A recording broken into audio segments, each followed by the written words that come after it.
कन्या राशि वाले बंधु, आप सभी का बहुत बहुत स्वागत है, हृदय से अभिनंदन है कन्या मंथन भेंड यूट्यूब चैनल में। तो कन्या राशि वालों, बहुत सावधान हो जाओ। तूफान की तरह जीवन में एक घटना घटने वाली है।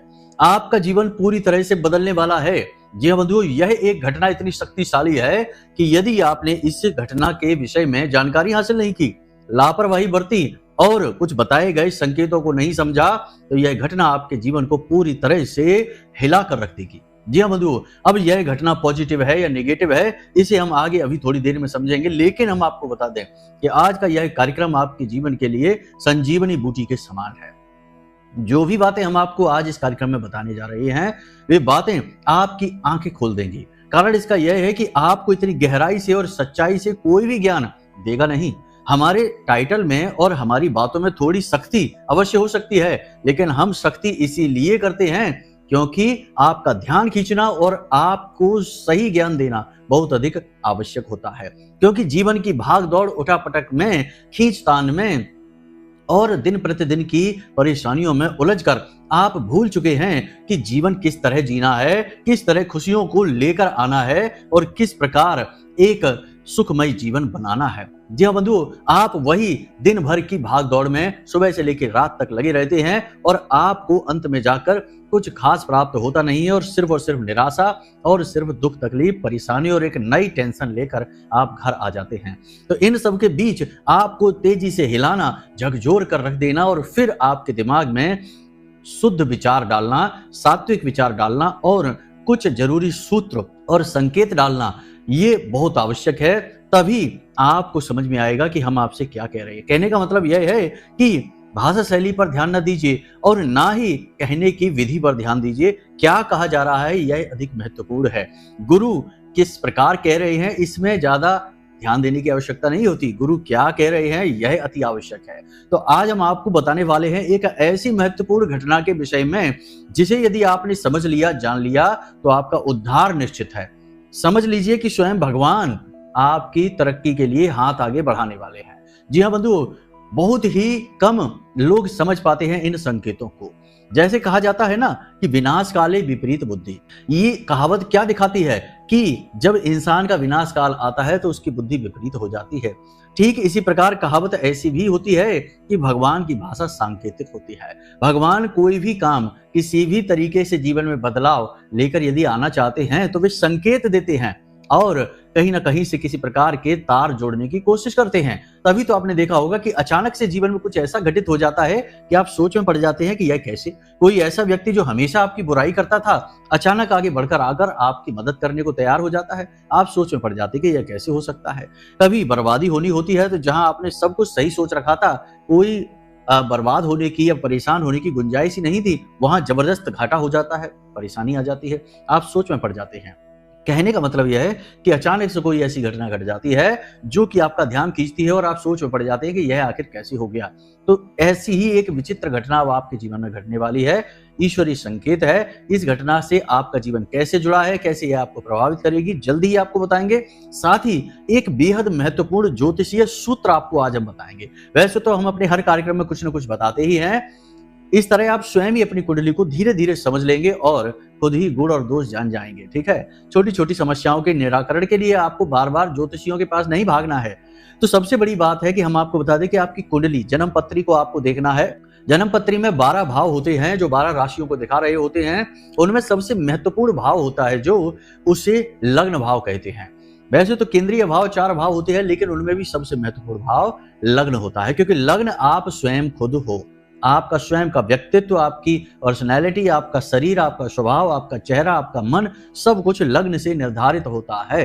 ठीक है, तो अब लग्न इतना महत्वपूर्ण है तो कभी कभी ऐसा होता है कि जातक हमेशा भ्रम की स्थिति में रहता है, अच्छाई बुराई का भेद नहीं कर पाता है, उसके लिए फैसले हमेशा गलत साबित होते हैं, उसे मान सम्मान प्राप्त नहीं होता, उसकी मेहनत किसी को दिखाई नहीं देती। वह किसी के लिए कितना भी करे जीवन में, लोग पलटकर उसको हमेशा बुरा ही बोलते हैं और उसका साथ देना तो दूर, लोग उसके साथ खड़े तक नहीं रह पाते हैं और वह मुसीबत के समय अकेला का अकेला ही रहता है। शारीरिक कष्ट भी उसे रहता है, धन का कष्ट भी उसे रहता है और दिल भी उसका टूटता रहता है, रिश्ते नातों में भी हमेशा उसके प्रति नकारात्मक भाव रहते हैं, तो समझ जाइए कि ऐसी स्थिति में लग्न आपका दोष है, यानी कि लग्न दोष आपकी कुंडली में उत्पन्न हो चुका है। क्या होता है यह लग्न दोष और कैसे यह लग्न दोष दूर किया जाता है, इसे हम आज आपको इस कार्यक्रम में बताने वाले हैं।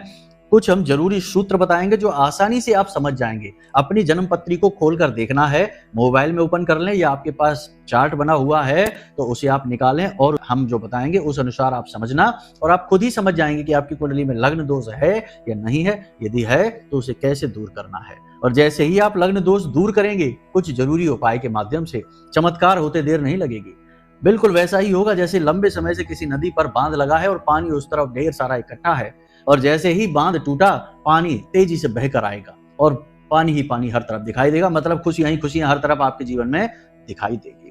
कहने का मतलब यह है कि आज का यह जो कार्यक्रम है यह आपके जीवन को बहुत विशेष नई दिशा देने वाला है, जीवन में महत्वपूर्ण बदलाव लेकर आने वाला है। और जितने दिल से और मेहनत से हम आपके लिए ज्ञान और कार्यक्रम लेकर आते हैं, कोई नहीं करता इतना काम। तो आप कम से कम हमारे कार्यक्रम को अंत तक देखकर बताई गई बातों को जीवन में उतार जरूर लेना, तभी हमारी मेहनत सफल होगी और माता रानी की कृपा फिर आप तक तो पहुंचेगी ही। जब आप अंत तक हमारे साथ जुड़े हैं तो क्यों नहीं महामाई की कृपा आप तक पहुंचेगी। याद रखना कि ये जो कार्यक्रम हम प्रसारित कर रहे हैं ये माई के धाम से प्रसारित हो रहे हैं। हम माई के दास हैं, उनके चरणों में ही दिन भर बैठे रहते हैं और उनसे निवेदन करते हैं कि सबको सुख दो, अंत में जब बचे तो हमें सुख दो, नहीं देना है तो ना दो, कोई बात नहीं है, लेकिन सबके चेहरे पर मुस्कुराहट लेकर आओ माई, बस यही निवेदन है। सर्वे भवन्तु सुखिनः, सर्वे सन्तु निरामया, सर्वे भद्राणि पश्यन्ति मां कश्चित् दुख भाग भवेत्। सबका दुख दूर होगा तो हमारा अपने आप ही दूर हो जाएगा। तो चलिए बंधु, उम्मीद करते हैं कि आप हमारी सारी बात समझ रहे हैं। अब अंत तक जरूर ठहरेंगे। कमेंट बॉक्स में पूरे भक्ति भाव के साथ लिख डालिए, जय मां भद्रकाली कृपा करो। महामाई निश्चित तौर पर आपके ऊपर कृपा करेंगे, हमें पूर्ण विश्वास है। तो चलिए बंधु, आज के इस कार्यक्रम को शुरू करते हैं छोटी छोटी बातों से। प्यारे मित्रों, हमारे अत्यंत प्रिय और परम पूज्य अमिताचार्य जी के पास मां बगलामुखी और मां भद्रकाली की साधनाओं का वर्षों का अनुभव है और माता रानी की इनके ऊपर पूर्ण कृपा और सिद्धि है। आचार्य जी ने अपने सटीक कुंडली विश्लेषण और श्रेष्ठतम उपायों के माध्यम से हजारों लोगों के जीवन को खुशियों से भरा है। आचार्य जी का कुंडली विश्लेषण और उपाय करवाने का तरीका इतना अद्भुत है कि जीवन के हर एक दुख और कष्ट का कारण जड़ से ही समाप्त हो जाता है। फिर समस्या चाहे जैसी भी हो, कर्जा बहुत बढ़ गया हो, व्यापार चल नहीं रहा हो, बीमारियों में आप बर्बाद हो चुके हो, रिश्तों में प्रेम समाप्त हो चुका हो, या फिर नौकरी ही ना मिल रही हो, विवाह में देरी होती हो, कैसी भी समस्या हो, इन समस्याओं का कारण क्या है, कौन सी महादशा परेशान कर रही है, कौन सा दोष लगा हुआ है, सब कुछ आचार्य जी इतना सटीक बताते हैं कि वर्षों वर्ष के दुख कुछ ही दिनों में समाप्त हो जाते हैं। अगर आपके जीवन में भी कोई ऐसी संकट की घड़ी है तो यही सही समय है जब आप पूज्य आचार्य जी के हाथों से अपनी कुंडली का विश्लेषण करवाएं और वर्षों से चल रहे दुखों और संकटों के इस चक्र से बाहर निकल जाए।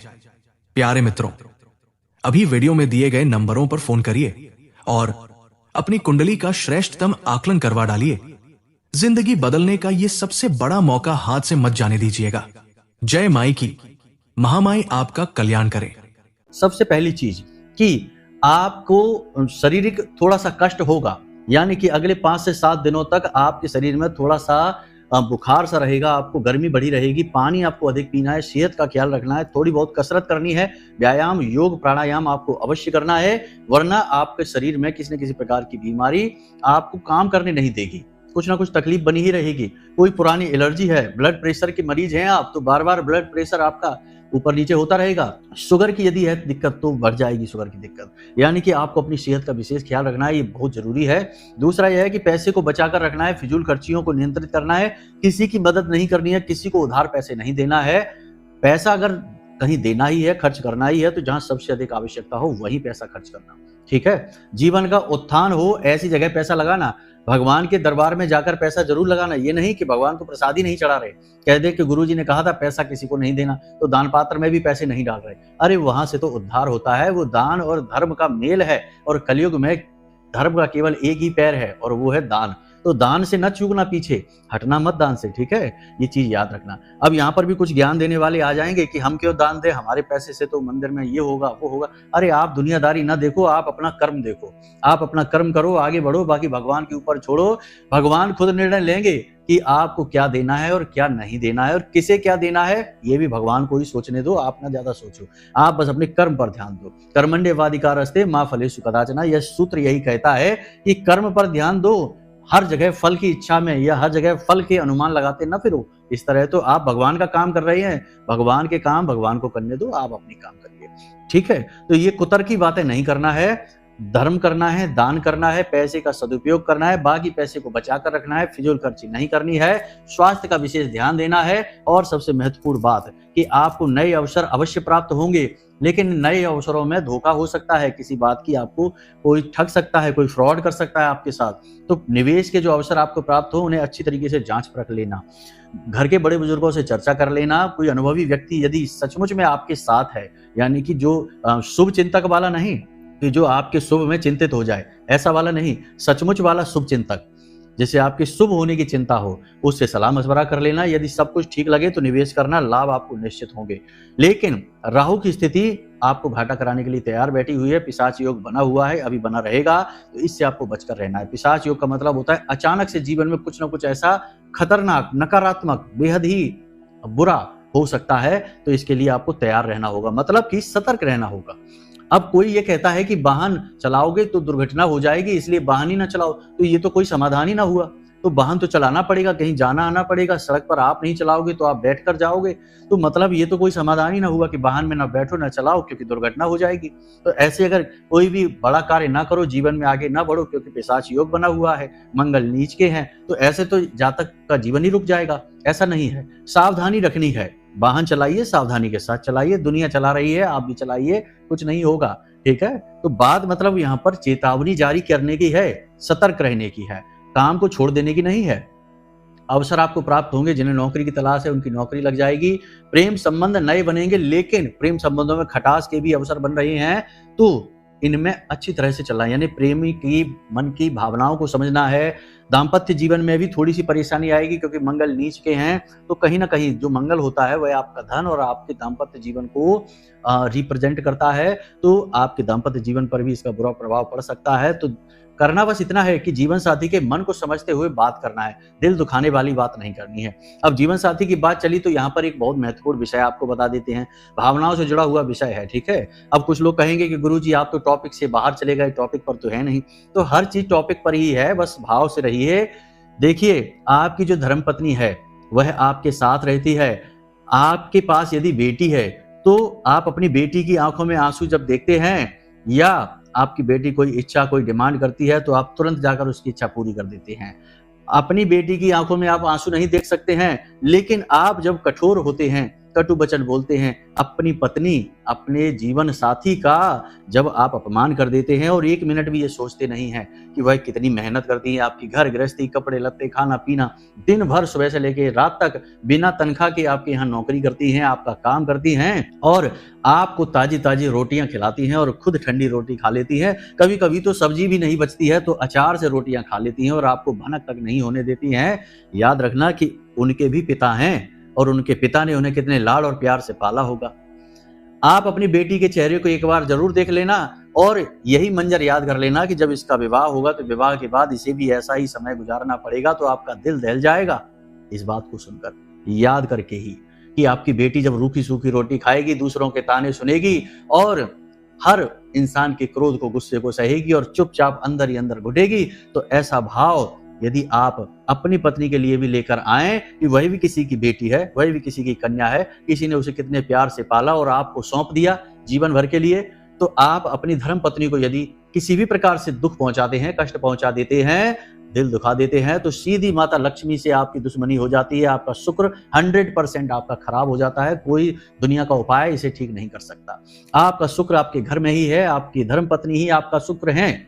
दाम्पत्य जीवन शुक्र पर निर्भर करता है, लक्ष्मी माता का आगमन शुक्र पर निर्भर करता है, आपके मन का चैन सुकून शुक्र पर निर्भर करता है।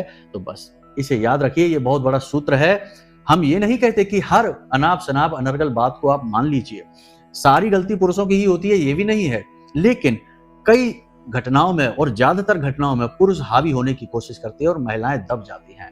तो ऐसी स्थिति में निश्चित तौर पर पुरुष का शुक्र खराब हो जाता है। धन के लिए वह पुरुष व्याकुल घूमेगा, ये गारंटी है इस बात की। तो इन भावों को जरा अपने मन में विचार करके रखना, फिर आगे जीवन में बढ़ना। आप ध्यान से सुनिए, इस एक घटना के विषय में चर्चा करने जा रहे हैं। घटना बहुत ही अच्छी है, बहुत ही पॉजिटिव है, बस आपको समझना पड़ेगा। देखिए, आप लंबे समय से किसी विशेष योजना पर कार्य करना चाहते थे, कर नहीं पा रहे थे, रुके पड़े थे। नौकरी की तलाश कर रहे थे, नौकरी मिल नहीं रही थी, बहुत दिनों से घूम रहे हैं, चक्कर काट रहे हैं।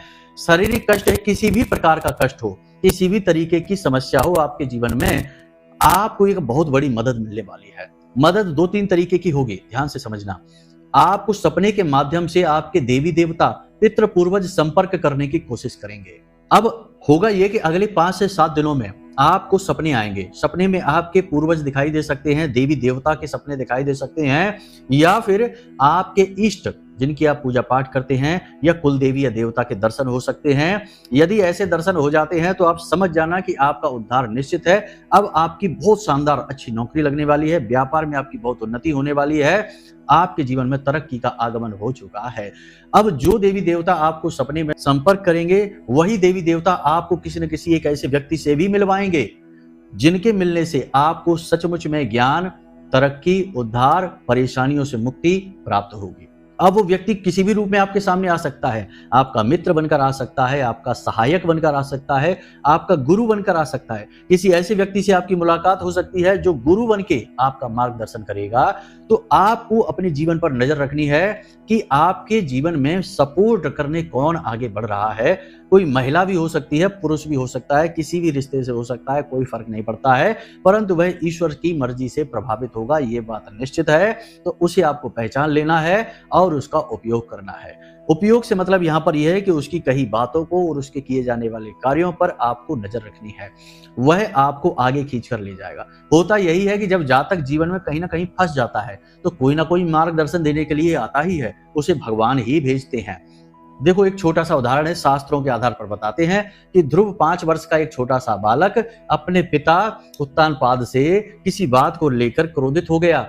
माँ के पास गया, माँ ने भी समझा दिया लेकिन समझ नहीं आया, तो भगवान के लिए माँ ने लगन लगा दी, तो भाग गया जंगल में। अब 5 वर्ष के बालक को भला भगवान कहाँ मिलने वाले हैं, और उसे तो इतनी समझ भी नहीं कि भगवान तो तपस्या से आते हैं, मेहनत से आते हैं, भाव से आते हैं।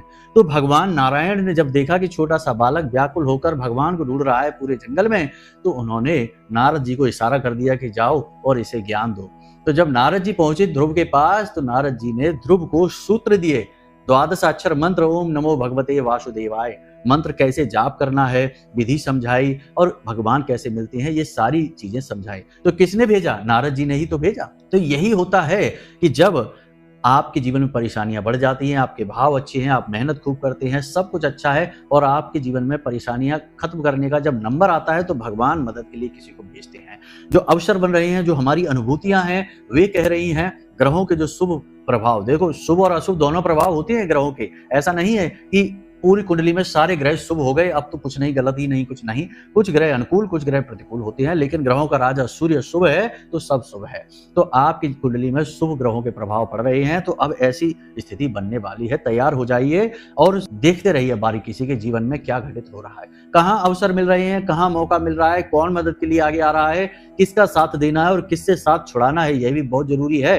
क्योंकि कुछ लोग आपके साथ ऐसे भी हैं जो भयंकर नकारात्मक हैं, आपको बर्बाद करना चाहते हैं। आपकी सुख संपत्ति और आपकी धन दौलत को हमेशा इन्होंने सिर्फ दुरुपयोग ही किया है, आपकी भावनाओं का मजाक उड़ाया है और दुरुपयोग किया है। तो ऐसे लोगों से आपको पीछा भी छुड़ाना है। ऐसे लोग आपके ऊपर बोझ हैं, ये आपको कभी आगे नहीं बढ़ने देंगे। पीछा छुड़ाने से मतलब ये नहीं कि इनसे रिश्ता तोड़ लो, रिश्ता किसी से नहीं तोड़ते हैं। बस इतना करना है कि मन में इन्हें जगह मत दो, मन में अपनी कामयाबी, अपने लक्ष्य को जगह दो और इन लोगों के बारे में सोचना छोड़ दो, इन्हें ज्यादा भाव मत दो। ये खुद ही अपने आप आपसे धीरे धीरे दूर हो जाएंगे, क्योंकि ये मतलब से जुड़े हुए लोग हैं। तो ये सारी स्थितियों को आप समझिए और इंतजार करिए। 5 से 7 दिनों में बहुत अच्छी घटनाएं आपके जीवन में घटने वाली हैं। पॉजिटिव एनर्जी आपके जीवन में आने वाली है। महामाई की कृपा और आशीर्वाद आपके जीवन में आने वाले हैं। ये हमारी अनुभूतियां हैं, और हम जब ध्यान में बैठते हैं रात्रि के समय, जब हवन आदि संपूर्ण करने के बाद, तो किसी न किसी प्रकार के भाव, अनुभूतियां माता रानी हमारे मन में डालती हैं, हमारे चित्त में डालती हैं, और उन्हीं के आधार पर हम ये बात आपको कह रहे हैं। तो इस बात को लिख कर रख लो, ये घटना जरूर आपके जीवन में घटित होगी। अब उस व्यक्ति को आप ना पहचान पाए और मदद उससे ना ले पाए या उसका आप सम्मान ना कर पाए, तो ये आपकी गलती होगी। तो अब यहाँ तक आपने समझ लिया। अब समझते हैं कि कहीं आपकी कुंडली में लग्न का दोष तो नहीं है, यानी लग्न दोष तो उत्पन्न नहीं हो रहा, इसे आप समझ लो और इसका एक उपाय बताएंगे, उसके बाद कार्यक्रम को समाप्त करेंगे। तो ध्यान से सुनिए, लग्न दोष कैसे बनता है। तो ध्यान से सुनिए, देखिए आपकी जो कुंडली आपने खोली है, उस कुंडली में देखिए कि हर एक जो भाव है, हर एक जो चौखाना बना हुआ है, उसमें एक नंबर लिखा हुआ है। जैसे मानकर चलते काल पुरुष कुंडली है या कोई भी आपकी कुंडली मान लेते हैं कि जो पहला भाव है वो लग्न का भाव है, यानी जो चौखाना है, ऐसे करके 12 चौखाने बने होंगे। तो पहला जो भाव है उसमें जो नंबर लिखा हुआ है, मान लेते हैं उसमें 1 नंबर लिखा हुआ है, तो उसका स्वामी है मंगल, क्योंकि वो मेष राशि है। इसी प्रकार मानकर चलते हैं कि 7 नंबर लिखा है तो उसका स्वामी है शुक्र, यानी लग्नेश हुआ शुक्र। तो इस प्रकार जो भी राशि वहां लिखी हुई है, नंबर का मतलब होता है राशि, 1 से लेके 12 तक राशियां होती हैं, मेष वृष मिथुन कर्क सिंह कन्या तुला वृश्चिक धनु मकर कुंभ मीन। तो इस प्रकार आपकी 1 से लेके 12 तक राशियां होती हैं। तो देखिए थोड़ा बारीक है, हाँ समझते जाना, लेकिन ये आपके बड़े काम की चीज है और बहुत जल्दी काम करेगी, ये सबसे जल्दी काम करेगा ये सूत्र आपके ऊपर। इसका रिजल्ट आपको बहुत जल्दी दिखेगा, ठीक है। तो आपको देखना है कि आपके लग्न में कितना अंक लिखा हुआ है, ठीक है। मान लेते हैं 1 अंक लिखा है, तो इसका मतलब है कि वो मेष राशि है और मेष राशि का स्वामी मंगल है, ठीक है। मान लेते हैं कि 2 अंक लिखा हुआ है, तो वृष राशि है, वृषभ राशि, और उसका स्वामी शुक्र है। मान लेते हैं कि वहां पर 4 नंबर लिखा हुआ है, 4 का अंक लिखा है, तो यानी कर्क राशि है, तो उसका स्वामी जो है वह चंद्रमा है, ठीक है। इस प्रकार आपको देखना है कि वहां कौन सा नंबर लिखा हुआ है, ठीक है। अब आपने देख लिया, चलो मान लिया, मान लेते हैं कि वहां पर लिखा हुआ है 4 नंबर, ठीक है। 4 नंबर यानी कि आपका लग्नेश, यानी लग्न का ईश्वर, लग्न का स्वामी कौन हुआ? चंद्रमा, क्योंकि कर्क राशि का स्वामी कौन है? चंद्रमा है, ठीक है। यहां तक समझ में आ गया। अगर 11 लिखा है तो शनि हुआ, ठीक है। तो ये चीज है। अभी 4 पर चलते, मानकर चलते हैं कि लग्न में 4 अंक लिखा हुआ है, ठीक है, तो उसका स्वामी चंद्रमा है, यानी आपका लग्नेश चंद्रमा है, ठीक है। ये देख लिया आपने। अब लग्नेश की स्थिति कुंडली में देखो कि कहां, यानी चंद्रमा आपकी कुंडली में किस भाव में लिखा हुआ है, चंद्रमा किस भाव में बैठा हुआ है। अगर चंद्रमा आपकी कुंडली में 6ठे, 8वें और 12वें भाव में बैठ गया तो ये लग्न दोष बना देता है, लग्नेश आपका दूषित हो गया, ठीक है। पहली चीज तो ये तो एक सूत्र हो गया, लग्नेश के साथ ही सारे सूत्र चलेंगे, ठीक है, तो ध्यान से देखते चलना है। तो ये पहला सूत्र है। अब दूसरा सूत्र ये है कि यदि लग्नेश के आगे के भाव में या पीछे के भाव में या साथ में पापी ग्रह आकर बैठ जाते हैं, जैसे कि शनि है, मंगल है, राहु है, ये पापी ग्रह हैं, तो ये ग्रह आकर बैठ जाते हैं तो लग्नेश आपका दूषित हो जाता है और लग्न दोष उत्पन्न हो जाता है। अब ये 2 सूत्र हो गए। वैसे तो बहुत सारे सूत्र लगते हैं इसमें, लेकिन ये 2 सूत्र, तीसरा सूत्र आप और समझ लो। देखो ये थोड़ा सा और बारीक हो जाएगा, समझ लेना, तो आपको बहुत सारी हिंट यहाँ पर मिल जाएगी। तो आपकी कुंडली का जैसे आपने लग्नेश का पता लगाया, ऐसे ही देखना है 6वें, 8वें और 12वें, 6वें, 8वें और 12वें भाव के जो स्वामी हैं, यानी उनमें जो राशि लिखी हुई है उसके जो स्वामी हैं वो अगर लग्न में जाकर बैठ जाते हैं तो लग्न दोष उत्पन्न हो जाता है। ठीक इसी प्रकार यदि वो राशि के स्वामी यानी 6ठे, 8वें और 12वें भाव के जो राशि के स्वामी हैं वे लग्नेश के साथ बैठ जाते हैं तब भी लग्न दोष उत्पन्न हो जाता है, या फिर लग्नेश के साथ में शनि, राहु और मंगल बैठ जाते हैं तो लग्न दोष उत्पन्न हो जाता है। यानी कि लग्न दोष, वैसे तो और भी बहुत नियम है लेकिन वो बहुत बारीक हो जाएंगे, ये मोटे मोटे नियम हमने आपको बता दिए हैं। इनसे आप देख पाएंगे कि आपकी कुंडली में कहीं कोई लग्न दोष तो नहीं है। यदि लग्न दोष आपकी कुंडली में निकल आता है तो समझ जाइए कि आपकी उन्नति, उद्धार हो ही नहीं सकता जब तक कि आप अपने लग्नेश को मजबूत नहीं करेंगे। यानी आपका जो रथ है जीवन का, उसका जो सारथी है वही बीमार है। अब रथ जो है ना वो सही दिशा में चलेगा ही नहीं, क्योंकि सारथी अपनी तकलीफों से ही जूझ रहा है, वह आपकी यात्रा के बारे में कैसे सोचेगा। तो फिर आपको अपने लग्नेश को मजबूत करना होगा। अब हर ग्रह के अपने स्वभाव होते हैं और उपाय होते हैं।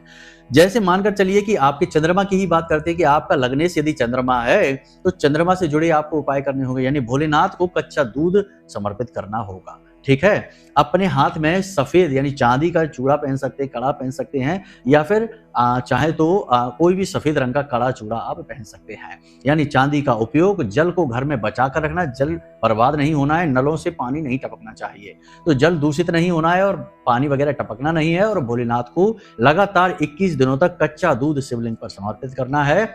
आपका चंद्रमा दुरुस्त हो जाएगा, लग्नेश मजबूत हो जाएगा और आपकी जिंदगी में मौके अवसरों की बाढ़ आ जाएगी। ठीक है, ये हो गया। ऐसे ही लग्नेश जो भी है आपका, उसका आप पता लगा लीजिए कि ये दूषित है तो ये लग्न दोष बना रहा है, और जो भी ग्रह है उस ग्रह के आप उपाय करना है। कोई ना कोई तो लग्नेश आपका होगा ही। शुक्र होगा, बुध होगा। बुध है तो गाय को हरी घास खिलाइए, वाणी मधुर रखिए।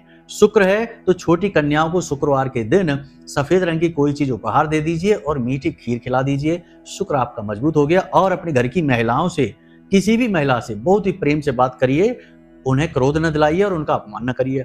इसी प्रकार सूर्य है तो सूर्य देवता को जल समर्पित करिए। ओम गृणी सूर्याय नमः, यह मंत्र जाप करिए। इस प्रकार आपके जो भी ग्रह बनते हैं उनके अपने अलग अलग कई उपाय होते हैं।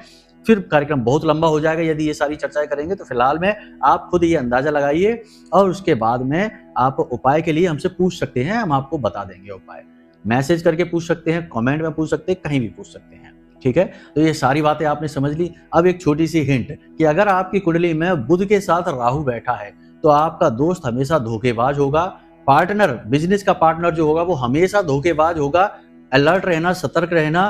फ्रॉड उसी के साथ होगा, वो आपके साथ करेगा और वह कभी व्यापार में, दोस्ती में आपको भरोसा नहीं दे पाएगा। ये एक सूत्र है। अगला सूत्र किसी अन्य कार्यक्रम में बताएंगे, बहुत ही महत्वपूर्ण है। ये सूत्र इतना शक्तिशाली है कि जिसकी कुंडली में ये युति, ये सूत्र बन जाता है, वह जीवन भर शनि की 7.5 का दुख भोगता है। अब 7.5 7 वर्ष में इंसान की कमर तोड़ देती है, हालत खराब कर देती है। और यदि ये युति, ये योग यदि किसी जातक की कुंडली में बन जाता है तो जीवन भर 7.5 उसे भोगनी पड़ती है। इतना भयंकर नकारात्मक योग है, लेकिन इसका भी तोड़ है। अगले कार्यक्रम में बताएंगे कि ये कौन सा योग है और इसका क्या तोड़ है। आपकी कुंडली में कहीं ये योग तो नहीं बना, इसीलिए तो आपके जीवन में दुख तो नहीं है। बस इतना सा आप समझ लीजिए। बाकी अगले कार्यक्रम में आपको बताएंगे। महामाई आपका कल्याण करें। यदि कोई प्रश्न आपके मन में उठे तो आप कमेंट करके पूछ लें, या फिर यदि कोई प्रश्न आपके मन में बने तो नंबर हमने वीडियो में दे रखे हैं, उन पर फोन करिए, सारी जानकारी ले लीजिए। और कुंडली का विश्लेषण यदि कराना है तो कोई बात नहीं है, आप अपनी जानकारी दे दीजिए, फोन कर लीजिए। एक छोटी सी दक्षिणा के साथ हम आपकी कुंडली का विश्लेषण करके आपको दे देंगे। आपके जीवन की बाधाएं क्या हैं और उनसे निवारण क्या है, सब कुछ आपको बता देंगे। जिंदगी सुखमयी हो जाएगी। चलिए बंधु, आज के इस कार्यक्रम को यही विराम देते हैं। हमेशा हंसते रहिए, मुस्कुराते रहिए, सकारात्मक रहिए। महामाई पर अपनी आस्था और विश्वास बनाकर रखिए, आपका कल्याण होगा। जय माई की।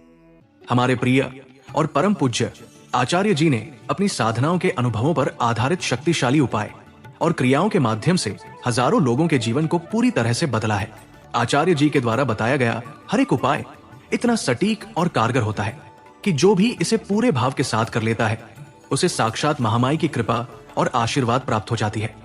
इसलिए निसंकोच इन उपायों को पूरे भाव के साथ करिए, आपका कल्याण होगा। जय माई की।